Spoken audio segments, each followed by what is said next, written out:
If those of you among us haven't really taken advantage of the iPad stations, and Ruth mentioned to me that they've been sitting there are unedited interviews of the volunteers, all of the work that they have done, the volunteer work that they continue to do.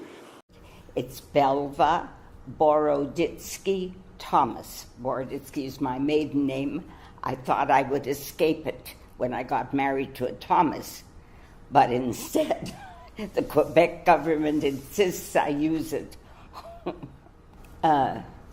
Well, my first volunteer job was as a head of the kitchen in a camp. It was a great experience because it took me into understanding how you can work with people. See, my big job, aside from ordering the food and overseeing the menus and setting up of the suppers and all the meals in the dining room, my big job was to organize the teams. And that was really the beginning of all my work as a volunteer. I've always been an organizer. So that was my first job. After my family was sort of established on the South Shore, we had 5 children, I felt I had to do something. I had to put myself into work, into volunteering, because my music career was over, finished. I had no regrets, and I did not attempt to resurrect it. So I went ahead and spoke to the principal of the children's school, and I said, can I have your building for a program, which I'd like to gather people together to help me to offer something to the community. So he went along with it, and they gave me the school every Saturday for a ridiculous $35 a day, and we used the place for everything. I've had someone who was a puppet maker, I had someone who was a copper tooling, someone who painted, and they came in with these skills as parents as well. They were all volunteers, and this program really blossomed. What started out as a volunteer program, eventually I said, well, we have to turn this into a music program, because I was a musician and I felt it was very important for the community. So we got teachers to come in. We set up classes for different instruments. And one day, the directors of Champlain College, which was just going to open at the time, came in and said, look the program over, can we look around? I said, sure, go ahead. And they said, would you bring your program into our college? And I said, yes. I said, that's amazing. I mean, a new building with all. And we moved into Champlain College, and we flew. And the program grew enormously until the day that they asked for from 1,000 to 6,000 to 12,000 to 18,000. When they wanted $18,000, I said, we'll never do it. And so we were out of Champlain College. Then we used different schools because I was on the board. I was a school commissioner. But I saw it as, part of the service that I believed in to a community that I was growing to love. It was nothing there when we moved in. When we first came, it was just starting as a South Shore. Now it's an enormous community, enormous English, French, the French that have moved in and taken over what used to be the English areas. And that's it. Okay, my name is Katherine Gilbert. I was raised in a suburb of London, England, very close to Heathrow Airport, but Heathrow Airport wasn't built until I was about 7. And I went to school, local schools, independent grant schools that unfortunately now don't exist. My background's somewhat similar in that respect to Margaret Thatcher, because then I went to Oxford and studied chemistry as she did, but I never rose to be a prime minister. But that's my background. I emigrated to Canada, to Quebec in 1959. I was hired in the UK to work as an analytical chemist in Arvida, which is now part of Chicoutimi for Alcan. Then I lived in a few years in Toronto, and then moved to Sarnia, where I got into teaching. I taught manpower retraining, and I found that much more to my liking than working in laboratories. Then I started work at Champlain as a teacher, and I taught chemistry because that was where my master's was in, and where I was lucky because I could teach everything that interests me. So I could teach environmental interest. I taught a women's studies course, and I taught a course on utopia. So I was on a course on urban history. So I was very happy in that teaching role. And then, for better for worse, I applied and got a job in administration 15 years later. And I was a dean from first at Champlain and then at John Abbott, and retired in 2002. And from 2002 till now, I guess I've been doing volunteer work, which I have to say, my retirement's been the best part of my life. Oh, I've been a member of the University Women's Club somewhere or other in Canada since I arrived, since my first week here. So, I guess at first I moved around a lot. It was a way to make friends. So I saw it as really giving me a lot at the beginning, and then later on, well, I decided it was time to pay back a bit. So I've always been on executives and, I don't know, helped organise book sales or led discussion groups or written position papers. That's, I do things I'm good at, I guess. I've done some environmental advocacy through the church. I was on the Diocesan Environmental Committee. I chaired that for a few years and got involved with the Ecumenical Centre on René Lévesque, and did some environmental work with them too. So, yeah, I guess my passions are women's studies and environmental issues. So that's really where I am at. But I think the most significant thing I did was set up a harbour, and we've been going now 10 years. This is our 10th year of operation. We now have 5 apartments and 2 part-time coordinators, and we house 15 people with mental illness. And it's so satisfying. I can't tell you. I really, really can't tell you how satisfying it is, because most volunteer work you have to take on, or the sort that I do, you have to take on trust that things are going to get better in the future, but you don't always see changes. But if you provide a home and support and friendship to people with mental illness, it's extraordinary to me how they change.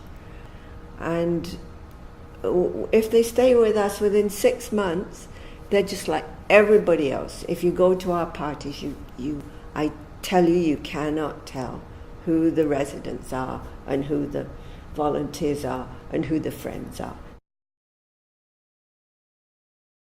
My name is Clarence Bayon. I came here not here to Montreal, but first to British Columbia, University of British Columbia, in 1955.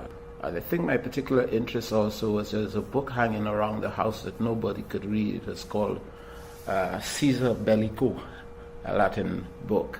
And I was always fascinated by the fact that nobody could read this book, and I had to read it. So I think it's that kind of situation motivated me to want to go to high school, finish high school, and then leave and come away. If you can imagine, it only cost me $5,000 on 4 years to get a master's degree in the University of British Columbia because I had done my advanced levels in Trinidad through the Cambridge certificates. And then to get a job here in Montreal with the Canadian National Railway as a trainee economist. Now, if you can imagine, in 1960, a black person getting a job with Canadian National Radio as a trainee economist, it pointed to the fact that that organization itself was in a major transition in terms of its hiring policies. So I was started working with CN in 1960, got married in September of 1960 because I already met my wife, Frances, in British Columbia. She went back to England to come here. So got married in September and was out of CN by 1961, 62, full-time student at McGill. And about 10 years later, I took my time. I got my PhD and started working full-time in Concordia in 1966. And that got me started on the road, developing institutions that would transplant the cultures that we were accustomed to in the Caribbean into a Canadian, or in this case, Montreal context. When I look back at it, I thought it was just crazy because between 1964 and 1974, a period of about 10 years, I think I was involved in just about in every black organization in the English-speaking black community. But the most memorable at this point is the fact that we have the sons and grandchildren of people who worked with us, that came here with us and went to school with us, or who just came here to work with the domestic services or what have you. Their sons and grandchildren are now running the workshop. And professionally, I mean, via Stratford, by going to school at Concordia, going to school at McGill, doing the theatre program, going to Dawson Professional Theatre School. Practice, making a commitment to the traditions of theatre, doing internships at Stratford or wherever, and now running the theatre workshop. And yes, that's very memorable to me because I don't even know what they're doing. I phone to find out what they're doing. I mean that it doesn't depend on my existence to exist. And that is memorable. Daphne Namiash. So I came to Montreal in 1967, the time of Expo. And really, since 1968, I decided after being there for 1 year or so, I worked with the original Family Service Association, which became Ville Marie, for a little while. And then I decided to go back to McGill and got my master's at McGill. And after that, and at the same time, I got a job in the Montreal General Hospital, where we actually ended up, I'm going to tell you it very briefly, designing the home care program for CLSE Metro from the family medicine department, where I happened to be a social worker. So I kind of got very excited about home care, and coming from England, I knew what home care was at the time. It was very early in those days in Quebec. And so I actually became the first coordinator of the home care program of CLSE Metro for 11 years. And this is when I worked with seniors, because most of our clientele were seniors, 80% of whom lived alone in the community of the downtown area of Montreal. It was a good time to be working because it was creative. One could be creative. It wasn't so bureaucratic in those days because we were kind of pioneers and we were innovators at the time. So that was a great job for me because I could create many different types of programs which are not so easy to create in these days, I think. I had a huge volunteer program of about 250 volunteers who worked kind of complementary to the home care program. And I had a musician on staff and worked with dancers and people in drama and did all kinds of exciting things with our clientele, basically. So my philosophy was at the time that they were pretty depressed and isolated living out there in the community alone. That's when I first started thinking about elder abuse, because one day a journalist phoned me, strangely enough, from the media and asked me, Daphne, have you seen a lot of cases of abuse and neglect of older adults? It was barely even mentioned and talked about in those days. Nobody even thought it existed. And I hadn't thought about it, actually. But just because the person called me, I then immediately started to think about it and to observe in our own program and to talk to the staff about it, that we had actually many cases of abuse and neglect, actually, which were currently happening. And we started to look at ways in which we could deal with the problem, because there didn't seem to be any books or any information about it in those days. So this is where what I'm doing now kind of links right back to there. And I was on the call to the Quebec Government Committee, who set up a whole task force and wrote a report on abuse and neglect of older adults when I left the CLSE Metro. And at the same time, I was called by CLSE NDG as a consultant to help them set up some kind of an intervention program around abuse and neglect of older adults. So these are the kinds of things that I've been doing, which led at the same time to me calling all of the agencies in our community who had anything to do with seniors, whether they were churches or all kind of community agencies. I called them together, and we set up the NDG Community Committee on Elder Abuse 23 years ago. And it's still functioning very well. I'm actually the president now of that agency. Well, it is my role as a social worker. I've always believed in causes, social causes, and it is a very serious social cause. And when you see people who are suffering, etc., one feels, or I feel, obliged to do something about it. I think it doesn't make a difference if I'm paid or not paid. I don't feel that I can just then hang up my hat and say goodbye and just ignore what's going on around me.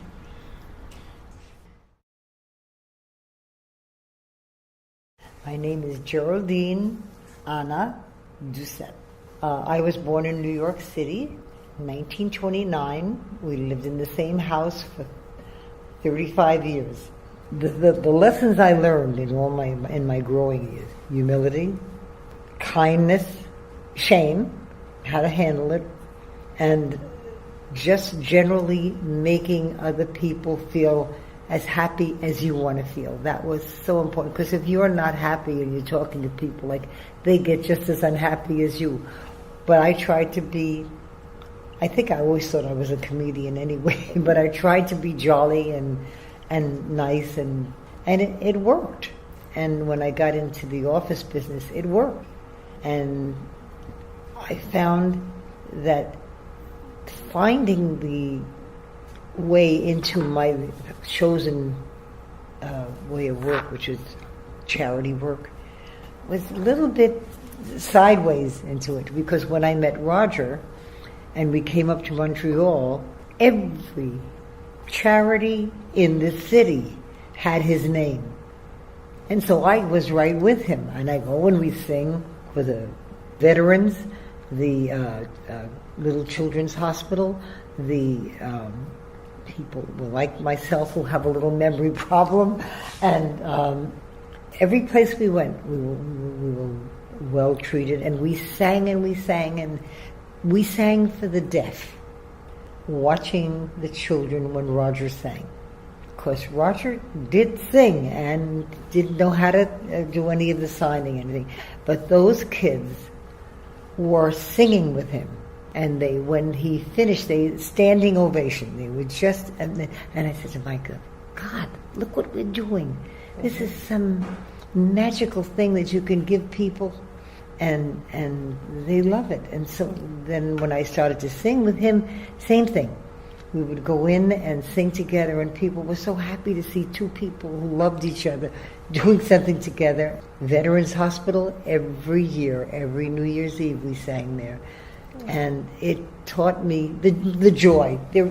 Anybody who does charity work, you find the joy and you find the sadness. The Children's Wish Foundation, yes. My lifetime. I could live to be 1,000. I'll never forget. I think it's the greatest thing that any young person can do is get involved with a worthwhile charity, and that worthwhile in his esteem or her esteem, because we don't all think that breast cancer is the be-all and end-all, or that this one is, but something that tells you that somebody's in trouble and you want to help them. You gotta come out of that feeling like you're walking on cloud nine. It's when I hugged those children when they came in and they thanked me. Oh, thank you. They put your arms around me. You just don't want to let go, and it teaches you such humanity. There's no color. There are no slanted eyes. There are no nothing. You're a person. You need me. I'm here. That's it. Harold Greenspan. I was born in Ottawa, and my parents moved to Montreal when I was 1 or 2 years old. So I've lived in Montreal all my life, effectively. My father died when I was quite young. I was like 12 years old, and he passed away. And I was sort of left alone with my mother, and I had an interest in various things. Like I was in school and I was interested in politics, and I worked at the various jobs at the supermarkets and so on, and I became a member of the Cumming Center, and I took some they give courses, and I've taken some courses there and some exercise programs, and I got more interested, and then I'm a chartered accountant by profession. Herb Finkelberg, who is the in charge, like he's the director of the Cumming Center, he asked me if I could set up some system. They felt they didn't have a good accounting system, and they were concerned that money could disappear and so on. Not that there was anything disappearing, but they wanted to be sure that it didn't disappear. So I became the treasurer of the organization for a number of years, for about 3 or 4 or 5 years, and I set up a system for the accounting, and it worked quite well, and I was very, very pleased with that. And then I stayed on the executive for a few years, and I've stayed with the organization for about 20 years. Like, I've been a long time with the organization, doing various functions. I set up the sports. We have a sports celebrity breakfast. We have celebrities down, and we expected to have about 100 people, and they would have breakfast, and it would be nice. It turned out there was almost 400 people the first year. It was unbelievable. We had so many people. And it's now in the 5th year, and it keeps on growing and growing. We have so many people coming, and people want to buy tickets, and people get mad at us because you don't have any tickets left. And I came last year, and now you didn't save a ticket for me. And anyway, it's very nice. It's really nice, and it's a very good fundraiser for the organization, and it's very successful. It's been very successful. And I was a member of the Côte Saint Luc City Council, so I became a member of. We have a lot of seniors who live in Côte Saint Luc, so I worked with the seniors there, and they formed the Seniors Club, and they're a very good organization there, and very aware of seniors and the need for keeping seniors occupied and busy, and people love it, so it's very nice. It's important that people feel interested, feel like together. They feel that they're part of something, and they're part of the community, meaning they're part of something that is really important to the seniors. and important to the people who partake in the organization. What keeps me interested? I enjoy being with people. I enjoy being with. It's exciting. My name's Tricia Petrie, but McGurnahan was my maiden name. I've lived in this area for 77 years. And we were from St. Anthony's Parish, which was part of this, all in the activities of the center. We worked with Father Pat Ambrose, who was the first executive director at CCS, Catholic Charities, and we worked in the community. We helped him with his Christmas baskets, things that he done in the community. We used to have the Legion of Mary at the church, where we went up to the Little Sisters of the Poor on St. Mark and Dorchester. We used to serve tea on Sunday afternoon to the people. Then, as we got a little bit older, we came over to the Catholic Girls Community Center and worked and did volunteer here. The building itself belonged to Sir William Hingston. He was the first mayor of Montreal.